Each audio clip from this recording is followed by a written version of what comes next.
Welcome back to Officially Off the Record. I am your host, Ramaj. This is still season 4.5. Super excited to have everyone with us. Grateful for those of you who have been rocking with us this entire season and all the years prior to this.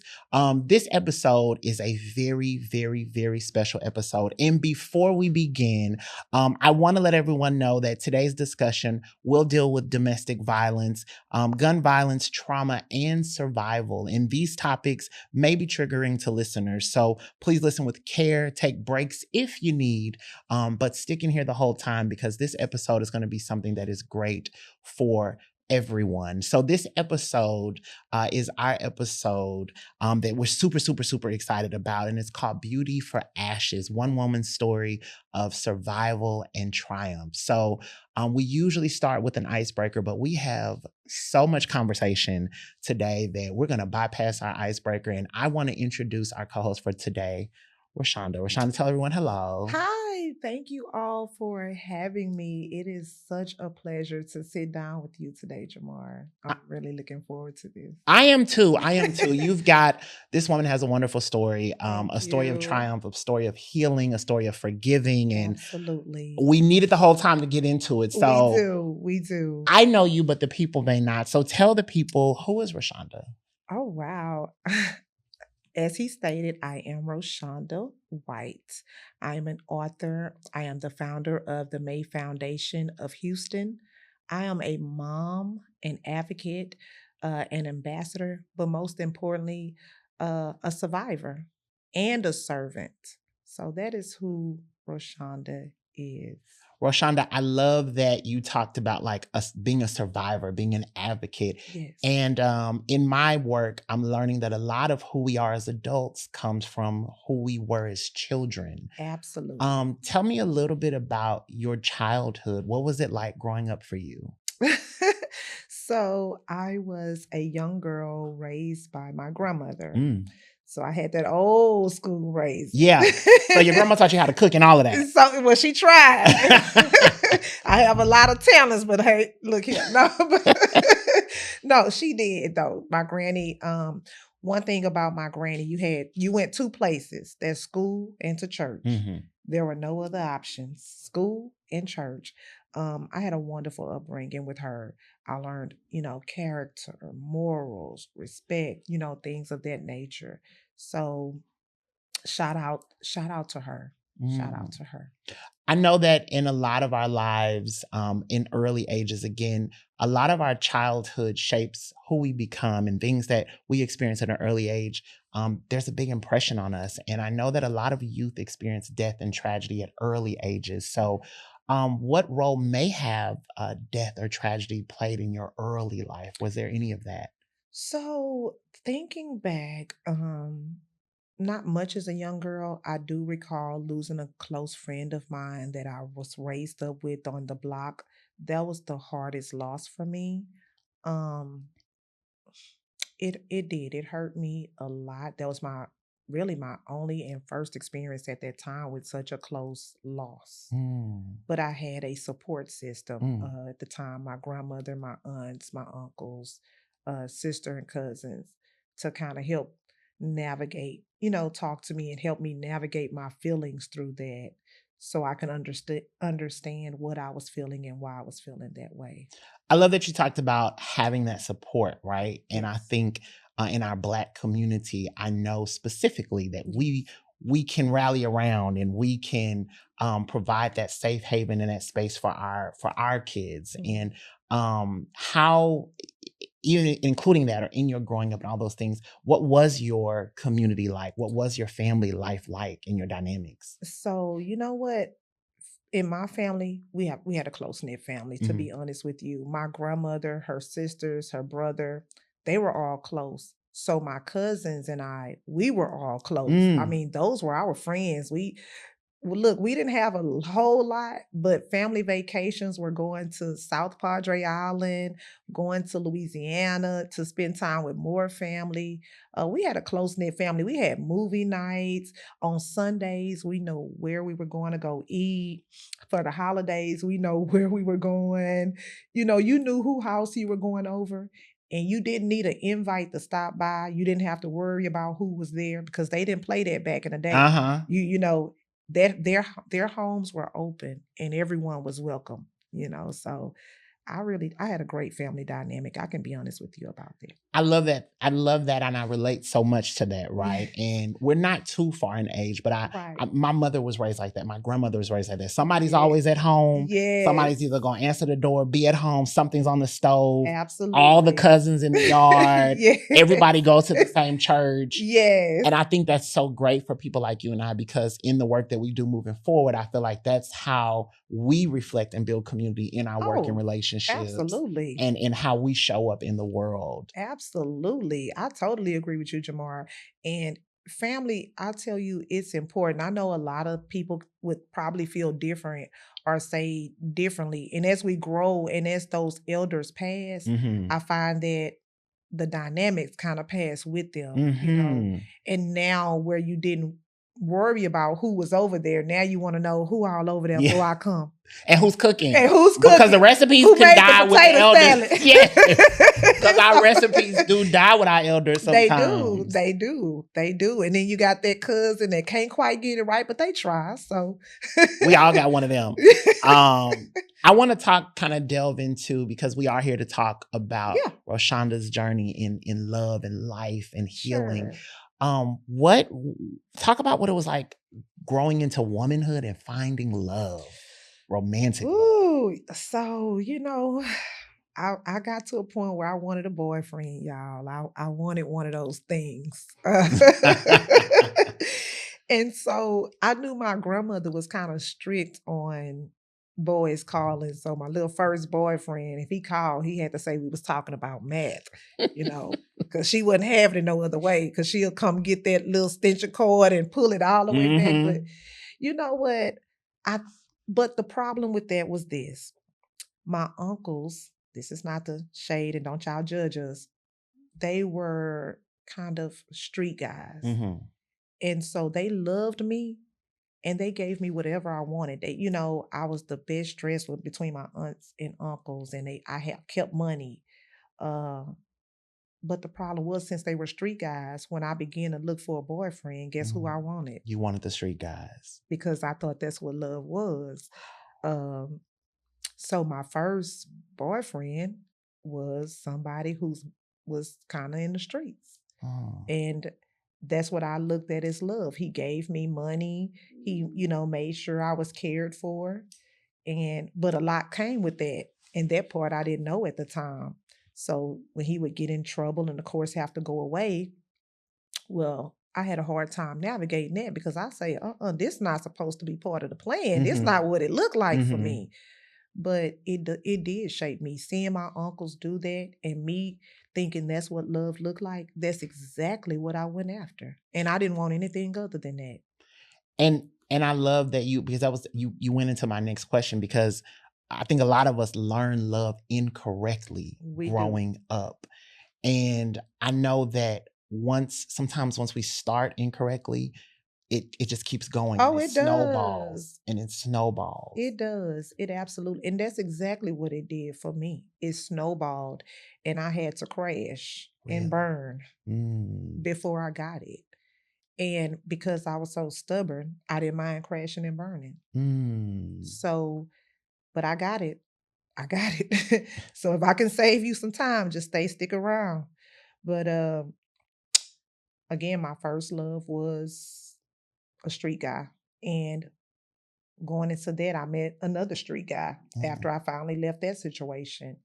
And that's who I would ultimately first marry and have 3 children with. Talk a little bit about that that first marriage. What was it like being in that first marriage, especially going into it with maybe incorrect ways what love looks like, still trying to learn who you are, and now you're a mom, right? What was it like in that marriage? So we'll go here. Also, growing up with my grandmother, let me give you a little bit of this. My mom had me at 17 years old, and then she wasn't around. She was there, but she was still young, and she was doing what young people do, kind of running the streets or whatever. Then there's my dad, who I know to be my dad, I don't know him like that. Uh, and when I was smaller, he ends up getting unalived. I won't say that word on it, but unalived. And so, even though my grandmother's raising me and she's giving me the best possible life, I'm lacking something, Mm-hmm. a mother and a father. Mm. And I don't care how good that life was, I still was missing something.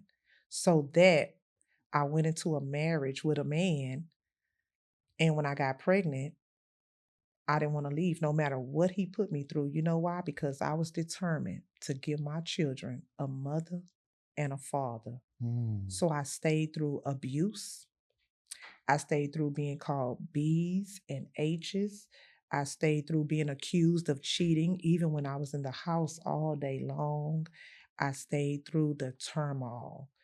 And it became, even though it was toxic, it became comfortable. I became comfortable in my toxic situation. And I didn't care at the time because I wanted to give my children what I didn't have. That was Mm. a mother and a father. Take me back. You said that you experienced domestic violence in this I relationship. definitely did. I even spoke about it in my book where I remember we went to the store one day and a guy spoke to me in the store, and going out the door, he said, you have a blessed day, ma'am. We argued all the way home. You must know him. Why did he just speak to you? You ain't nothing but a HO. You this, you that. And at first I argued back with him because I'm like, I don't know him and I'm trying to get him to understand I don't know this person. But that just wasn't enough. So we argued all the way home. And I just remember saying, you know what? I'm done. I'm not going to argue anymore, trying to prove a point to someone who's stuck on, I made up my mind that you knew him. And so I got quiet. And even that was a problem. That became an argument. Oh, now you're quiet because you did it. You quiet because you guilty. Mm. And before I know it, his rage made him hit me. He Mm. slapped me. Um, and I remember just pausing for a moment because I was shocked. I had been called out my name. I had been told things, but this was his first time putting his hands on me. And I didn't even know what to do because that was something that I never experienced. So I remember just getting up, going in the room and just crying, crying, crying. And I remember like an hour or so later, he came in and apologized and said that he was sorry and he didn't mean to do that. And he just let his rage get the best of him. But here's the problem, that was the first sorry of many. Mm. I should have left. But remember, I told you in my mind, I was determined to give my children a mother and a father. So I stayed, and more sorries came. I have a question, and thank you for sharing that. Um, did you? And I hear oftentimes when and when we're in these relationships and something goes wrong, Right. we instead of telling outward, we go inward and we Inward. don't tell anyone. Inward. What was it about, or what? I know you didn't want to talk to anyone, but I was embarrassed. that's what it was, embarrassment.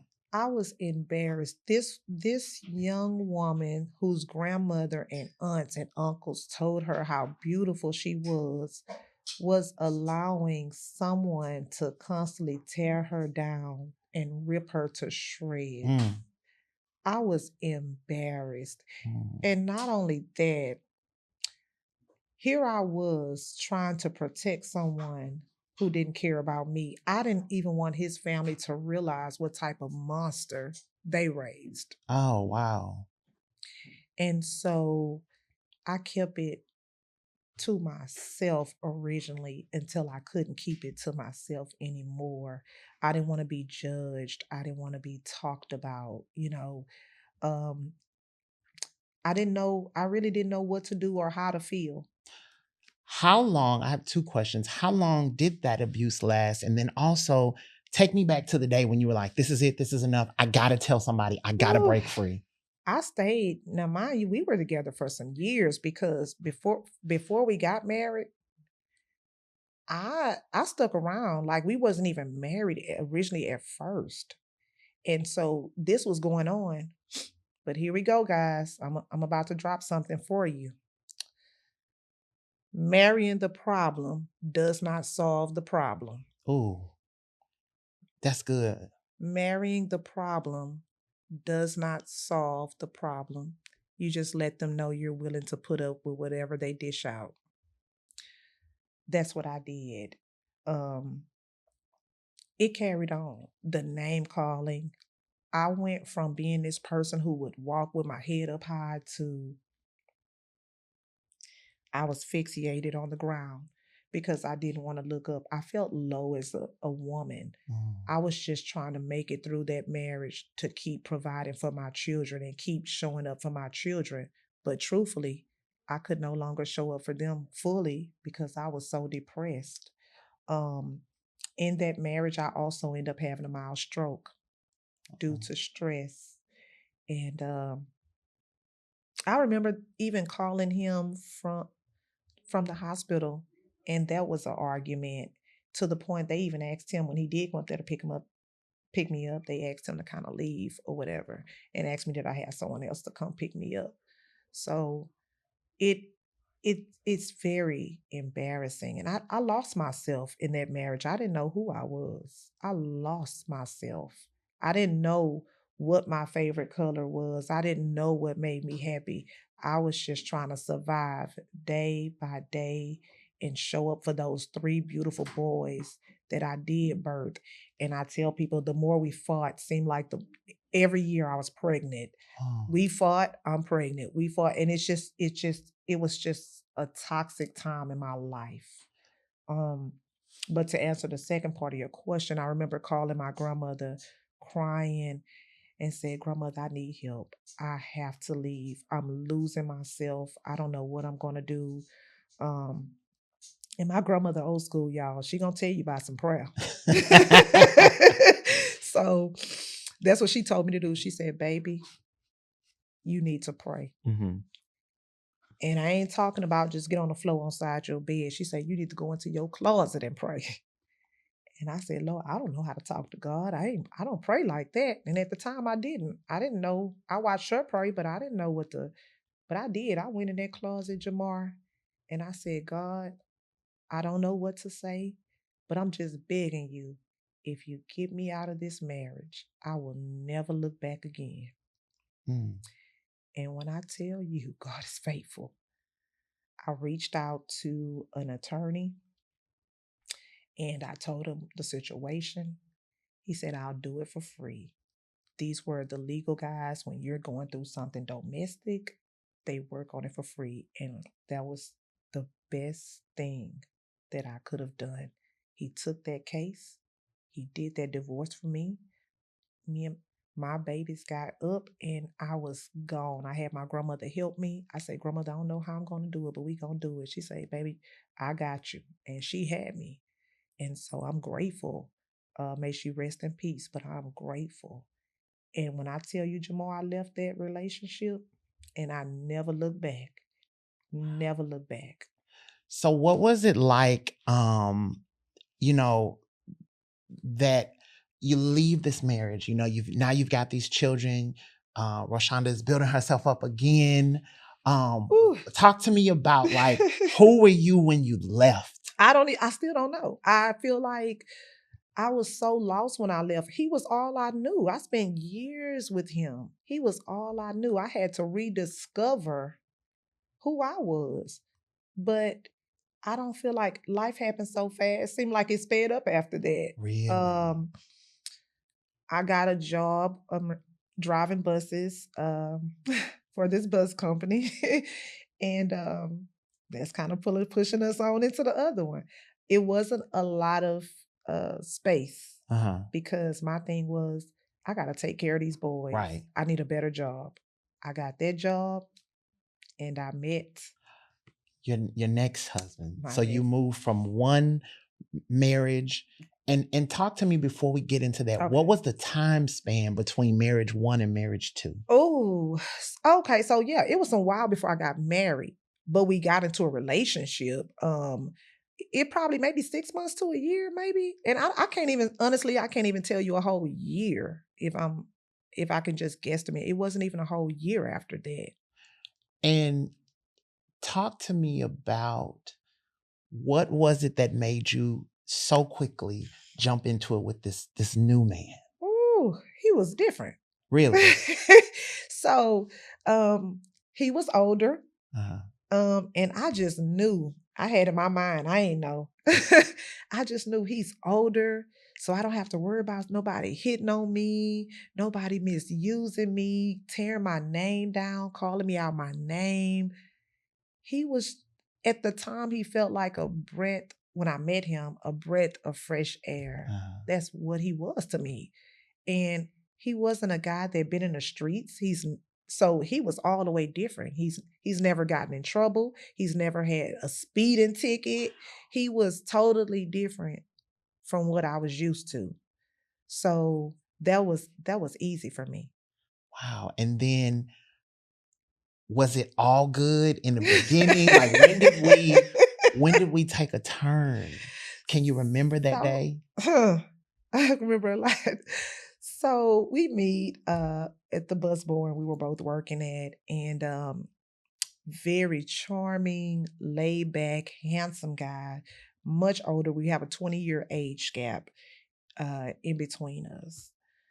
And I remember him just working on my bus one day. And he was like, "You don't talk much." I say, "Well, I don't have much to say." So he kind of flirted around, and we would see each other and be happy about that. But we would meet, and it went into, "Let me take you to lunch." We went out to lunch. We kind of liked each other, and we wanted to see where it would go with each other. So we took our time getting to know each other. But it's the little subtle lies. Um, And before you get into that, okay. I want to ask you a question because you made me think about this. And Yes. I know we had a little bit of conversation before we Yes. started typing today. Why is it, and this was a conversation as I was driving over here, I was asking myself, why is it that when we are so into people, we are so willing to overlook the pink flags that become red flags, that become maroon flags, that become bright red flags? Oh my Why are we so gosh. willing to overlook that? Why do you think? Let me tell you something about a red flag before we get started. Baby, I would take a red flag and make it a red carpet and walk all over it. I ain't care nothing about no red flag at the time. Um, you're alone, maybe not wanting to be alone. Mm-hmm, mm-hmm, We look over some things or we start falling for the person, and we give them this thing called benefit of the doubt. mm-hmm. And it has a way of always coming back, biting us in our behind. Mm. But we sure like to give it, Yeah. no matter the outcome. And that's what it was. Like, for me, it was something different. It was, I just got out of this. Um, but again, remember, I was still searching for something. What were you searching Also, for? just maybe that male figure, because I can honestly say I lacked that. Um, Again, my father was unalived. I don't know what it's like for a father to spend time with a daughter to show her how she should be treated. I just know what my grandmother gave me. My uncles, they were there. They told me, you know, but uncles ain't daddy. Mm-hmm, You know what I'm saying? And not to take away from them, because my uncles were good to me. mm-hmm. Um, but uncles ain't daddy. And again, they were doing their thing. So I think I was just searching for maybe that father figure, maybe that father figure. And how soon was it from the dating and now you move into marriage with him, right? We date a while. Oh, no, no, no. It took us a while for the marriage because I turned it down. Early on, he cheated Uh, in the relationship, even in the dating phase. And so he got into a point where when marriage came up, it was always after I caught you lying or caught you cheating. mm, Then that's when he would kind of throw it up like, "Oh, we should go get married." Married was no longer something I look forward to doing. It was more like a tool to pacify me and make me be mm, quiet. mm, So, but ultimately, truthfully, and here's the accountability. It worked one time mm. because when I should have left, because the signs were there with the lying, with the constant cheating, that was a sign that you didn't respect me from early on. but I felt like I was in love, Oh.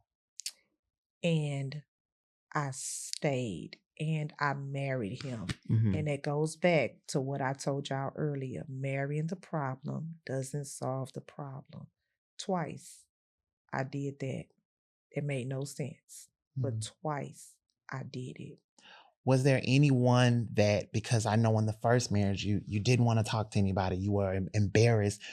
In this marriage, were there people that you reached out to for advice that you were like, hey, this thing is going on, I need some advice or help? How did it look from that marriage to this one? So my grandmother was my best friend. So y'all gonna hear me say that a lot. She was my best friend. And so I told her, I was more open with her. So, and let me be clear about this marriage, because he was not physically abusive to me, right? He was more emotionally, but it definitely was not hands putting on me ever. Ever. That was never the case. So that's why what happened when we get to that, it caught me by surprise.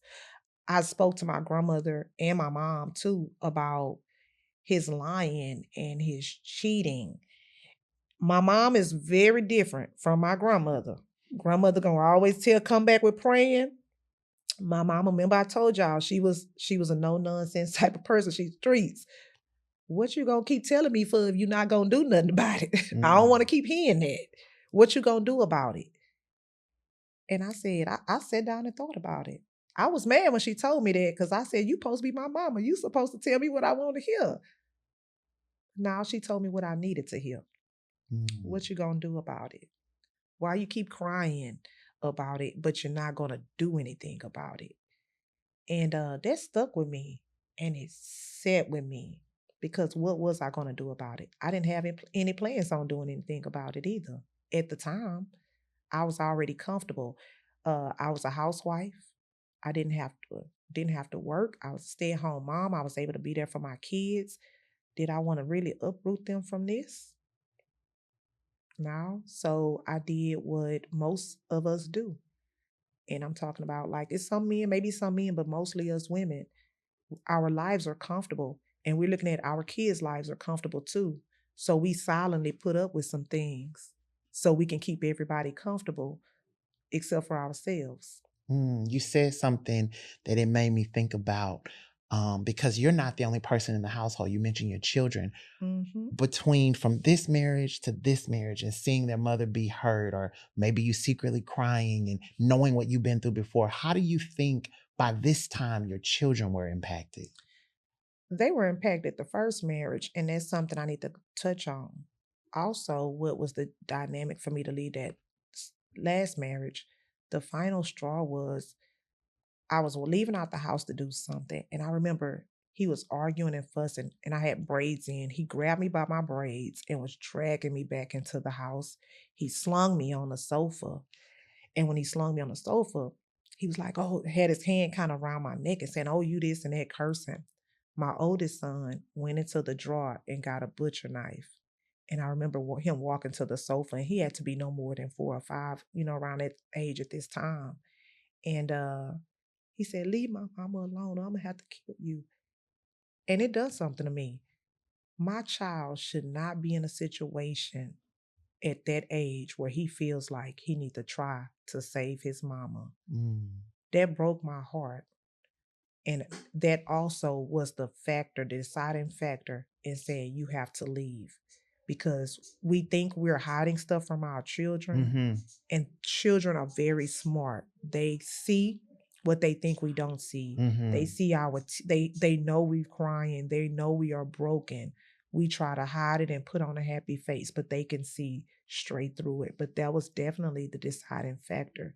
Here, he was the role model. The second marriage, he was who my boys spend a lot of their time with, because their father, sadly, after we divorced, he wasn't as active. So this is who they saw majority of the time. This is who showed up for them, and now this is who we're with, right? And so they seem to have a pretty decent relationship, which was another disappointing thing for me.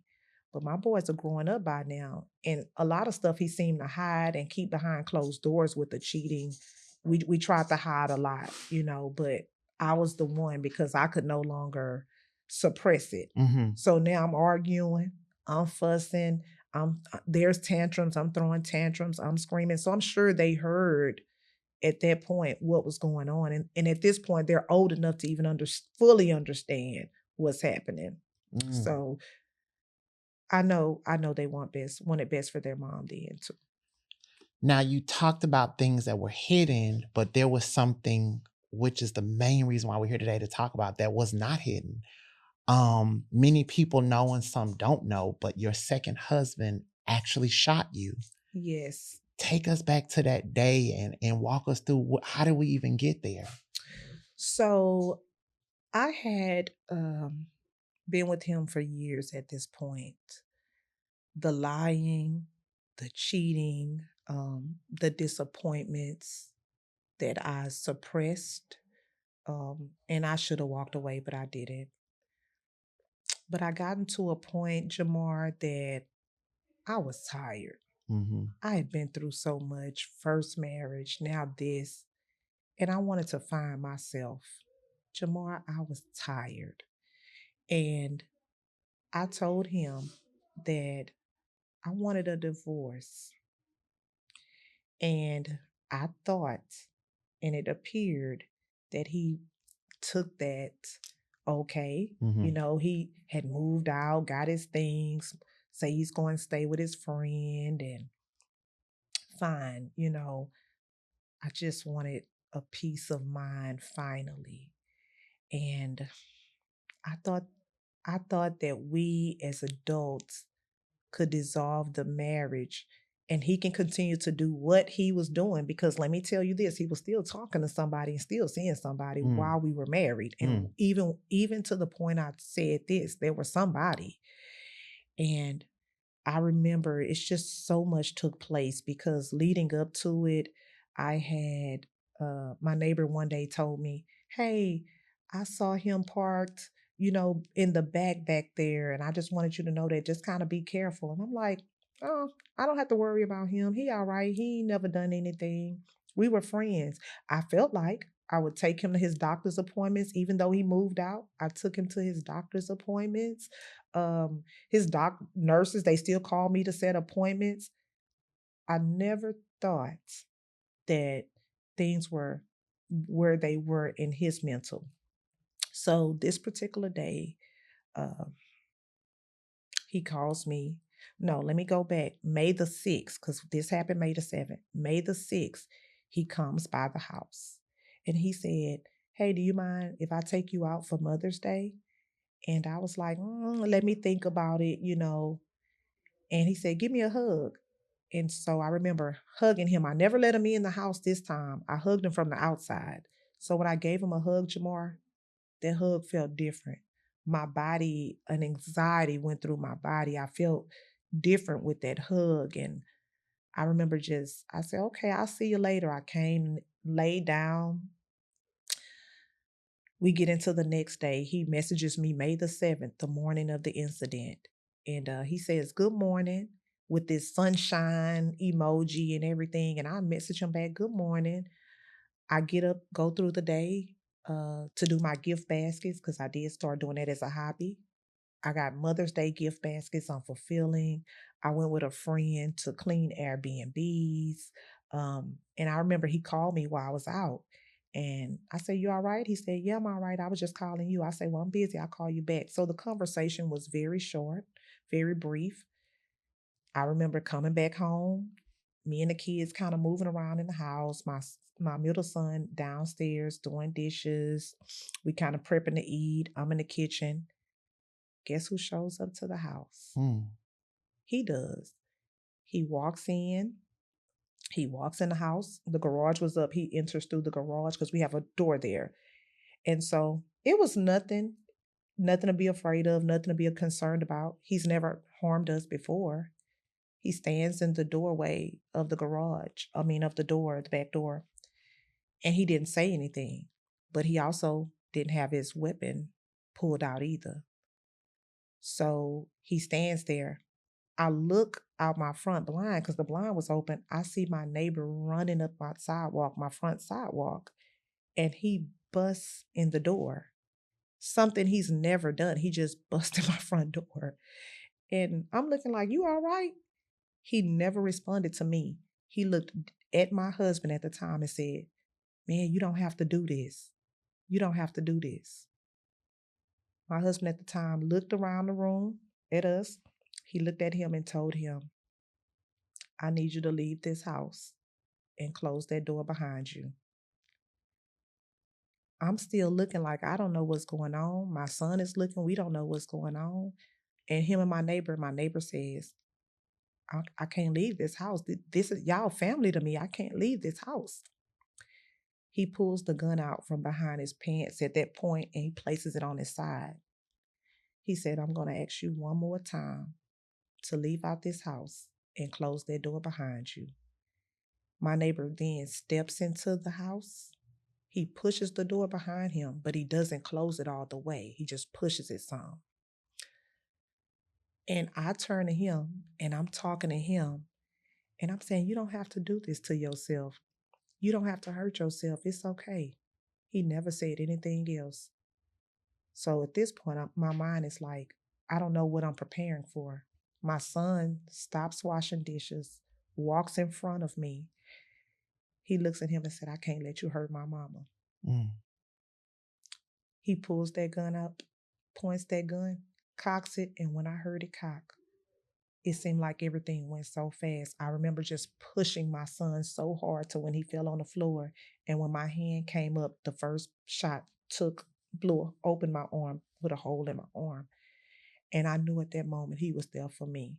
I yelled for my neighbor. I said, get my kids out of this house. Mm. My oldest son and my baby boy were upstairs. I'm assuming they heard the first shot. My oldest son runs downstairs. He sees him with a gun. He sees me with my arm open and he begins to run towards him. He holds the gun up, points it towards my oldest son. I run over, jumps in front of my son to keep him from being injured. He pulls the trigger. He caught me above my kidney. My neighbor bear hugs my son and he's trying to pull him out the front door to get him out. He's dragging him literally out. So now I'm injured. I got one hole in my arm. I'm open on my side, but I'm trying to stay in front of the gun because I need to still make sure my other two boys get out this house. So my middle son managed to crawl in the hallway. My baby boy is standing in the doorway. He pulls the trigger. He pops me again. This time I fall backwards. Now I'm on the floor. My middle son then comes. He's trying to put his arms up under me while I'm laying on the floor to pull me. He raises the gun, shoots it toward my middle son, and I yell for my middle son to get out the house. So he goes out the window to save himself. I'm laying on the floor. I look over. My baby boy is in the doorway.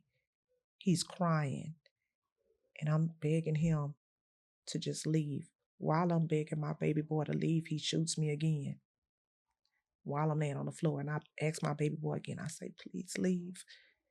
He will not leave. He shoots me again. So at this time, you're shot five 5 times. times. I'm shot 5 times. The 6th time, finally my baby boy run out the door. He aims the gun for my head this time, for the final shot. I said, I looked up at him. At this point, it's me and him I looked up at him and said, I thought you loved me, that you would never do me like this. He never said anything, not one mumbling word. And he began to, I saw a tear begin to fall.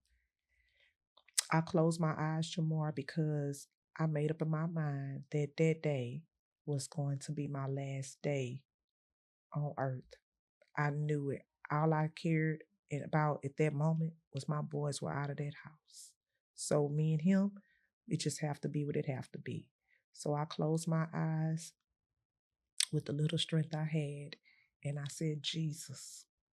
Mm.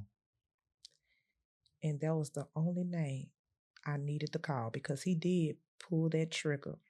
But when I opened my eye, it felt like something took its hand and pushed my face so hard I had whiplash. When I opened my eyes, that bullet was in that floor on the side of my head. And all I heard was a still voice say, get up and run. and obedience. All I saw, we had this commercial sized Clorox bottle. Mind you, he had just came from dialysis, so he was still a little weak. I took it with the arm that wasn't blown open and I tossed it with the strength I had to make him stumble enough for me to get to that door because they never closed that door. I got up bleeding and everything, and I remember just running to that door, and all I heard was pow, pow, but not one bullet touched me from the back. I'm outside at this point, and I see neighbors, I see people. Let me tell you, it was like everything was going so, life for me in that moment was happening so fast. I saw people out, I hear them screaming, I hear the sirens. I'm in the middle of the street and it feels like I'm trying to calm down, mind you, because I'm still open up. I heard my baby boy say, "Mama, run. He's still coming." He had to went out the door he came in, out of the garage, saw me in the street, raised the gun up again. Pow, pow, pow. My neighbor once more grabbed me to try to help me get around to the side, like side of the house, going to his sister's house, so he can get me out of the way. I found out that after husband at the time did that, he got in his vehicle and he drove off. Now, my neighbor's picking me up, putting me in a car. Excuse me. Putting me in a car. And the nearest hospital from us is like 5 minutes, 5 to 7 minutes. All I remember was he got me to that hospital and the ambulance was like, life flight, life flight. I mean, the doctors running out life flight. So I know that I was taken by life flight. When I woke up and I was at the other hospital, I just remember the detective, coming in, asking me, questions. I mean, I just woke up. I'm thankful to even still be here. But he has a job to do, so he asked me questions. But he also informed me that we found your husband at an undisclosed location, and he's at another hospital, and you will have to speak with the doctors at that hospital. So before thank you for sharing just the courage and to just share this story with us. And I know it's gonna help someone, save someone. When now they're telling you you're in this situation, you've got a lot going on because you're alive.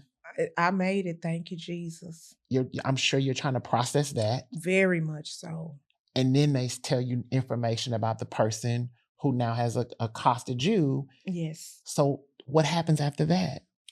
So after I'm released a few days after I'm released from the hospital, I have to, because I survived, I am his legal next of kin. Nobody could make a decision because I'm the legal next of kin since I survived. I go over to the hospital that he was at, and I was informed that he did not shoot himself at the undisclosed location. He pulled his dialysis port out of his neck, or he was trying to pull it out of his neck. Anyway, enough for him to lose oxygen to the brain, I believe, which caused him at the time to have like a heart attack or stroke or whatever.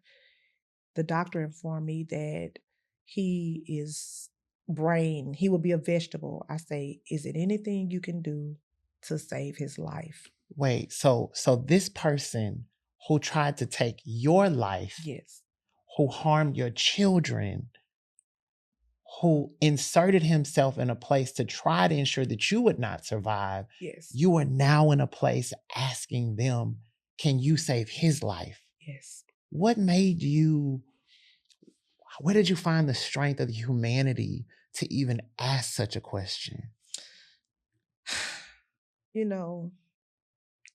At the time, I cannot tell you, but I believe in obedience, and I know that obedience is better than sacrifice. And I don't know. It was placed on my heart.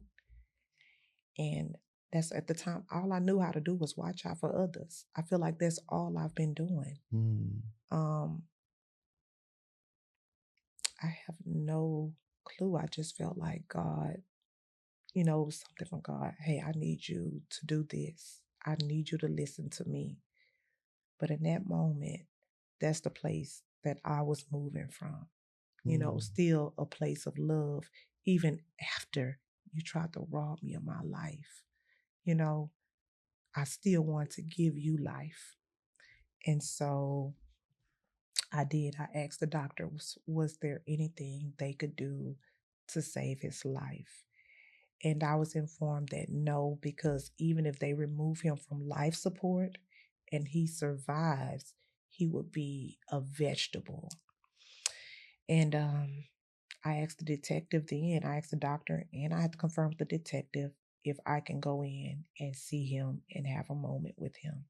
What were you feeling? Um, Nervous, broken, hurt. There were a lot of emotions going inside of me because the last time I saw him, he was standing over me with the gun in his hand. And I didn't know, but I know that I needed to get in there um, because I was hurt that it even came to this. First of all, it broke me that it even came to this. And I was given permission to go in and see him. He was handcuffed to the bed. He was in a room. He wasn't here with us, and there were officers outside his room. So he was still under surveillance. He was still in custody, even though he was there in the hospital. But I went into the room and I grabbed his hand and I prayed for him. I prayed for God to forgive him. I prayed for God to help me forgive him. Then I had the chaplain to come in and pray for him as well. Once they prayed for him, I indeed went signed the paperwork, and the doctor let me know that they'll reach out to me once he transitions. And so they were right. The next time I spoke with them, they were just confirming that he did, in fact, indeed finish transitioning over. So after this has transitioned, did you just walk away or what did you do after that? We had to plan a funeral. You planned his funeral. I had to bury him. Wow. Thankfully, he had his sisters. They were, from another state, came in, and I told them, I say, look, I know what was done to me and my children, but that's not who you all know. So I wanted to be fair to everyone in that situation because it was not his children's fault. It was not his family's fault that he done what he decided to do. So I told them, I'm going to go in here. I'm going to sign the paperwork. I want you all to put him away and do what it is you need. You feel like you need to do so you can get closure as well because nobody won in that situation. Not me, not my children, not his children, not his family. Nobody won in that situation. So I was just thinking, how can I make this easy as possible for everyone? And I allowed them to put him away, uh, do the programs, things for the funeral, say their goodbyes, say their last words. I attended the funeral. I sat on that front row. Of course, my children did not attend and my family did not attend because let's be honest, everybody, this is a big place to be. Everybody's not there, and there's nothing wrong with that, right? I had to be obedient though. You talked about, I keep hearing the phrase before we began recording, you talked about leading with love. And you talked about how people like yourself, no matter what happens, you're always leading with love. Yes. And in leading with love, there comes forgiveness. does. How did you learn to forgive after something so monumental? It took a lot of prayer for sure. And I asked myself too, it's easy to love Jesus, but your true test is loving Judas. Mm, It's easy to love people that treat us right. It's easy to, walk that walk. Forgiveness, I just feel like forgiveness is something important. How can I say I want to love like Jesus, but I can't even do something as small as forgive? mm, That, and I want to say not even small, that's something big. Forgiveness wasn't 100% for him. It was for me too. Because if I didn't forgive him, now I'm walking around angry. I'm walking around bitter. And then it's eating me like a cancer inside out. And you would still be able to see it. But I ask myself, how many times do we let God down? How many times do we let Jesus down? Jesus was, do you understand? Jesus was betrayed. mm-hmm. He was talked about. He was mocked. He was beaten all the way to Calvary. He carried a cross and yet still gave his life for us. And I'm like, what would Jesus do? It ain't always easy, but it's necessary. It's necessary for you, not for them. I think about this, what you just said about Jesus: mocked, beaten, betrayed, Yes, all of those things. And those are some of the things that happened to you. absolutely. And I think that you are such a true reflection of Jesus Thank you. because, again, all these things have happened and you're here telling this story. Yes. I also want to talk about, because a lot of the times we talk about the mental, the emotional, the Yes. spiritual recovery. What was your physical recovery like? Oh, it took, you know what? First of all, let me tell y'all, I'm so thankful. I am so thankful. I can walk, I can talk, I have a sound mind. I know what peace that surpasses all understanding means. I am, it took a little bit, you're right, but I wasn't gonna sit there and I was up walking, giving myself therapy in my hand. It Mm, still doesn't have the feeling, but I wasn't gonna be defeated. Not in physical, not in spiritual, not emotionally, nothing. I wasn't gonna be defeated. I'm victorious. mm. And for context, we're in 2025 now. Yes. What year did this happen? So this happened May 7th, 2024, just last year. Wow, Just last year. just last year. Just last year. And, I always say the testimony gets them there, gets them here. But I don't want people so much to see me and see what he did to me, but see what he did for me. That is the true testament because I could have been taken out, but I was given another opportunity at life. And I thank God for it. My life wasn't spared that day. My soul was saved that day. That's a whole different level. I was transformed in my pain, in my brokenness. I was transformed. You know, I was wounded, but my spirit was stronger than ever. And now that your spirit is strong, your body is strong, Yes. where are you now with it? How are you using this as a ministry, as a business? Talk about I that. am, but and I want to share something with people too, because this is what most don't know. Prior to him doing this to me, May 7th, 2024, May 8th, 2023, I lost my grandmother. September 14th, 2023, I lost my mom. So my boys were about to bury their Gigi, their granny, and then their mom. That would have been 3 generations within a year because, mind you, it hadn't even made a year before this happened.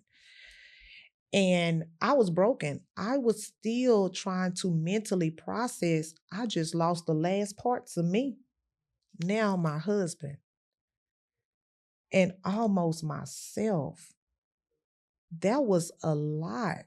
That was a lot to process. I I, I should have lost my mind. But I said, no, God, no, God, I need you. And so I'm thankful for that. So I want y'all to understand that. I want people to just to understand. I was in a down place when this happened to me. I would never saw this coming. So I'm grateful just for my mental, my mental, because just looking at what I've been through, that would have broke most. Mm. So I'm thankful for just my mental. And now I move forward to what you asked me was what am I doing with it now? I started a foundation called the May Foundation of Houston. It is my business to be the voice for those who can no longer be the voice for themselves. I want to let you know that there are resources available to get out of unhealthy situations. And it is my business to make sure you are connected and get a hold to those resources. So if you see me out, that is what I'm doing with the May Foundation of Houston. I've also written a book. The book is called Exposing Me on Amazon by Roshonda White. It's called Exposing Me. I am an advocate. Um, and again, I am a servant because even though I share my testimony, I share it because I do want to make sure I'm leading my life to get others to Christ because that is ultimately all what we all should be doing. So this is just bigger than what I've overcome. Mm.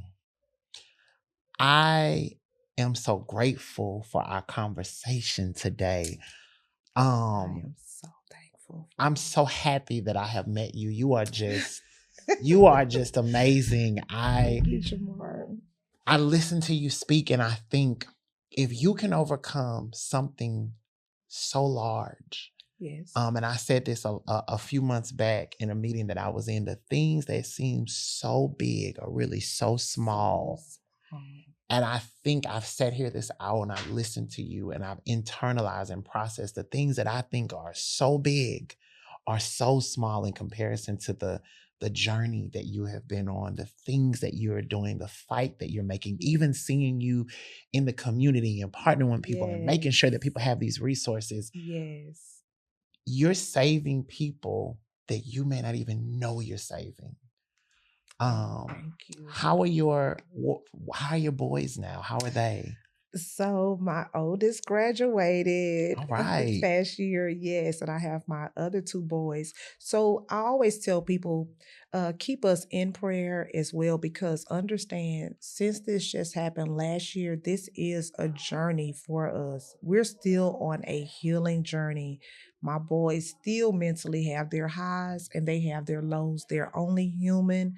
They're trying, as a kid, I cannot imagine just teenage boys having to watch your mother be shot 5 times in front of you. Um, so I just keep them in prayer. They are thriving because one thing, we don't succumb, we overcome.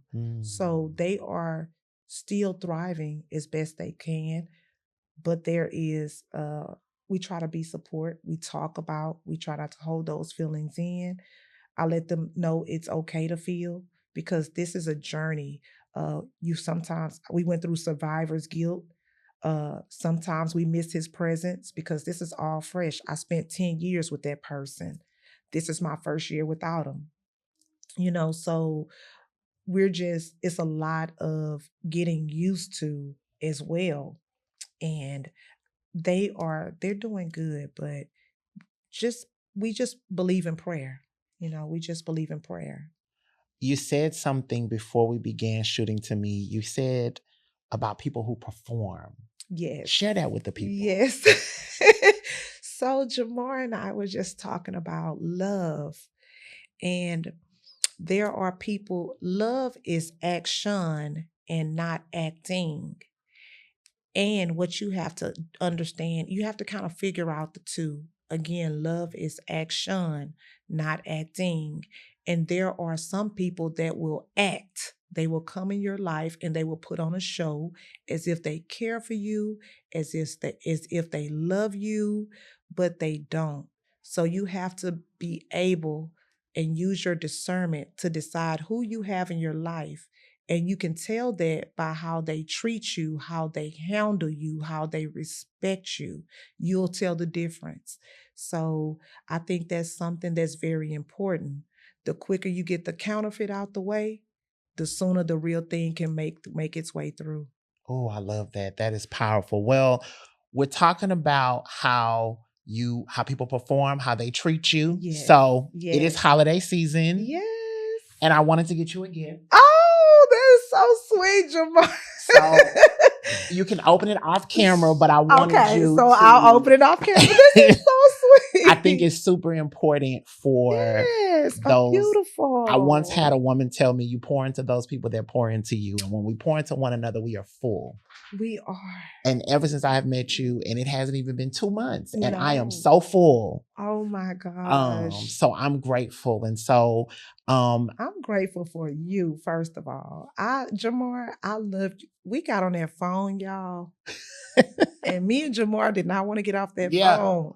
Yeah. It was, let me tell you, it's always my prayer since I've started my journey. God, connect me with people who matter to my purpose. I'm connected. Oh. This man, I love your spirit. I love your heart. I love your light. Jamar, you are a light. And it is very important that you continue to shine your light, right? Don't you dim your light due to anyone, any situations that may come up. Your light, in the word, it says you put your lamp on the stand so it can give light to the entire room. You don't put it under a basket. So don't you place your light under a basket. You make sure that your light is always on the stand so everyone can get to see your light. I love who you are. You continue to do great things. Great things are happening for you. You are an amazing person. You hear me? You are an amazing person. And I just love you so much. Thank you. And I hope that everything you said to me, I receive it. You better. And that it chase you down too. Chase me down and knock me over, please. Now let the people know, where can they find your website? How can they get in contact with you? All the things. Yes. Please, everyone, May Foundation of Houston, MAY Foundation of Houston. I'm on Facebook. I'm on TikTok. I am on Instagram under the May Foundation _ Houston. And hopefully in your community, because y'all gonna see me around. And get that book. Get that book. And let me tell you this, please, guys. So the book I wrote, my 17-year-old son created the cover for my book, Exposing Me. So when you sow into and purchasing that book, you're also sowing into his life and their lives, because I want to set them up for greatness as well. It's not, we don't need to go fund me. What we need you to do is go out and purchase that book for you, for a friend, and anyone else. You will be blessed, not because I'm telling you, because you will be blessed. Well, everyone, this has been our episode with Roshonda White. I am super excited. This has been Beauty for Ashes. We thank you again. For those of you who are watching us, who have been following this journey, share this episode for a Black person and anyone in need. You can find us on Instagram at officiallyotr. You can find us on YouTube, where we're hoping you're liking, you're clicking, you're subscribing, you're sharing, doing all of the things. And you can find us on every other social platform under the same name. I'm your host, Ramaj. This has been Beauty for Ashes. This is still season 4.5, and we are making some amazing changes. So thank you and thank you. Thank you. Bye, y'all. Bye.